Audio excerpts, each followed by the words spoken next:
भांगराची आस। एक गरीब शेतकार आसलो। ताचे कडेन जायती कुकडां आसली।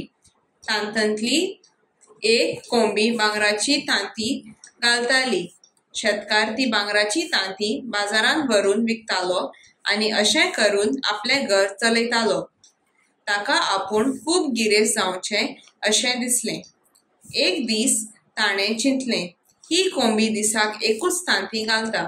ताच्या पोटांत जायती भांगराची तांतयां आसतली। अशें एक तांती विकूंक पयशे एकठांय करचे बदलेक एकूच फावटी 100 तांतयां विकल्यार खूब दुडू येतलो आनी आपूण खूब गिरेस्त जातलो। देखून कोंबेचें पोट चिरून एकच फावटी ती सगळीं तांतयां भायर काडल्यार अदीक बरें। शेतकार भितर गेलो, सुरी घेवन कोंब्याचें पोट चिरलें। कोंबी बाबडी मेली। शेतकाराक पोटांत फकत एकूच भांगराचें तांतें मेळ्ळें। तें पळोवन ताका पश्चाताप जालो आनी खूब दुखी जावन रडत बसलो।